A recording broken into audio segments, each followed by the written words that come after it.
So today's the day, guys. I told you guys about in an earlier video, Larry Hoover, the leader, or at least symbolic leader in some parts of the country, and one of the original founders of what eventually turned into the Gangster Disciples street gang, has court today. Today is his court date. I'm making this video on the day that it's happening or supposed to be happening. And it's been changed at the last minute from an in-person hearing. Okay, he was supposed to actually physically come in front of the judge and leave the Supermax prison to appear in federal court. It's been changed to a video conference. And the reason for that, the judge said, was safety concerns. So Larry Hoover, okay, at least according to his attorneys, has no direct control anymore over the Gangster Disciples, and he has not been communicating with them. Like, he hasn't been giving orders and telling guys what to do on the streets or whatever. But you know, to a lot of Gangster Disciples all over the country, he's still a very important figure.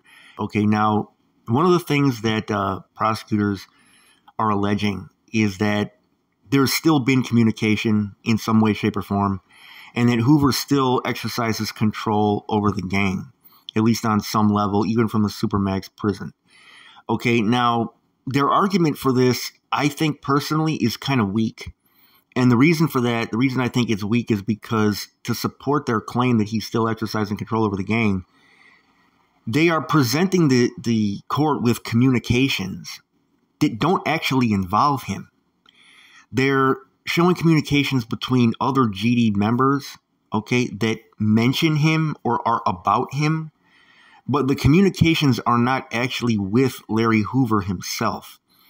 So the latest one that they've presented is a communication by an unnamed Gangster Disciple member sending out a public service announcement to all GDs in prison, or at least 123 specific GDs in prison that's supposed to apply to all GDs, to suspend all activities and operations until Hoover's case is settled. Okay, and they are saying that they don't want there to be any disturbances as far as like the GDs getting into trouble or doing this or doing that, and potentially hurt Larry Hoover's chances of being free. And they're using coded language. They're talking about it like a basketball game. They refer to Hoover as dad. And these are code that the feds deciphered. And, they're saying that, okay, these guys are obviously still looking at Hoover as a leader. And these guys are communicating about Hoover. Okay, but, the judge should, I think, take his attorney's argument that this doesn't actually present evidence that Hoover's actually doing anything or that he's actually communicating with them, because these are just guys talking about him. Okay, now, yes, it does prove, at least on some level, that they still see him as an important person, but even those communications don't prove that they would actually step on his orders for anything. Now, obviously, I mean, if he were to step back into a leadership role, okay, that's a different story. But the prosecutors would have to prove that he has an intention to do that, or that he would do that, when really, realistically, he could be under constant federal surveillance if he was released. So you guys let me know what you think in the comment section. Personally, I do think he should be free, and I don't think that he can be compared really to a cartel boss, at least not at this point. Now, back in the day, the GDs were bringing, I think it was $100 million a year in dope, which actually compared to a cartel is a relatively small amount of money. And in some parts of the country, you could make the argument that the GDs are more like organized crime than a street gang. I can tell you here in Chicago, it's all fractured. I mean, any leadership role that Hoover has over the GDs here, it's purely symbolic. It's purely symbolic because, the GDs here are beefing with each other. Now, he has two cases that he's fighting. Okay, one is a Fed case and one is a state case. So the one that has the hearing about today is the Fed case. And if he can get that sentence vacated, that doesn't mean that he's going to be free. What it means practically is that he would possibly be just transferred to a state facility. Okay, now the state facility may afford him more freedom than the federal facility. I mean, right now he has practically no freedom. He's in solitary confinement all day. Has no ability really to communicate with almost anybody. But in the state facility, that may be a different story. And, it's possible that he could have at least some more freedom in there. but he would still have to beat the state case to come home, and the state case is murder. Okay, the state case is murder. Now, this is not a murder that Hoover personally committed. If I have the details correct on this, this is all the way from like almost 50 years ago, now actually more than 50 years ago. It was for giving an order. Now he's 73, and I can tell you, I've never seen anybody that really is on the same stuff when they were 73 that they were on when they were a teenager. I mean, it's just, you're a completely different person by that point. Some people are worse, but some people are better. And even people that are worse, typically at that age, they're just done. I mean, they're tired. They want to stay out of trouble. They just want to live a nice, quiet life. They just don't have the energy to get involved in all the nonsense anymore. And they don't want to be bothered, by the government.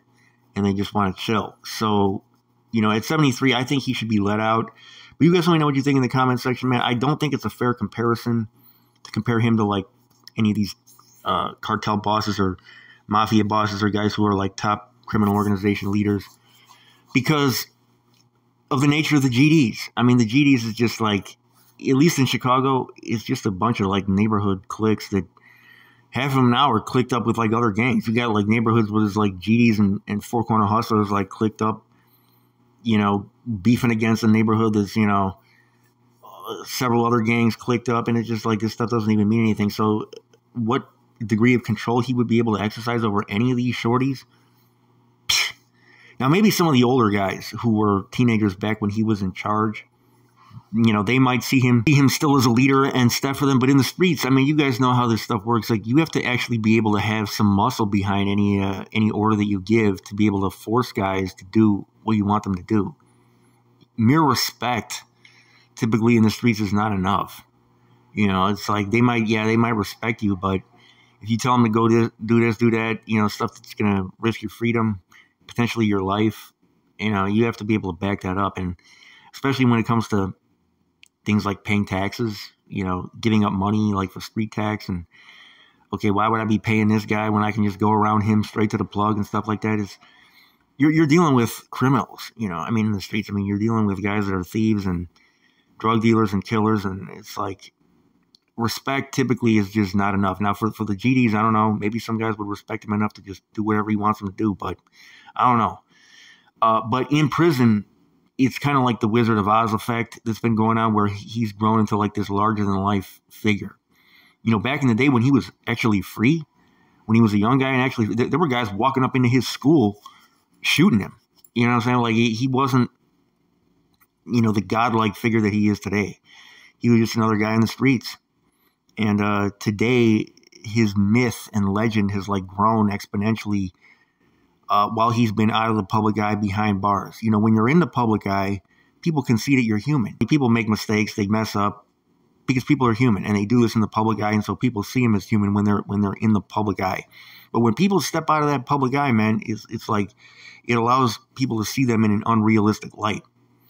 So you guys let me know what you think, though, in the comment section, man. Personally, I think he should be free. But like I said, he's got two cases, the state case and the Fed case. All GDs were on notice to stay out of trouble until his case is resolved. Your boy, Chicago News. I'm out.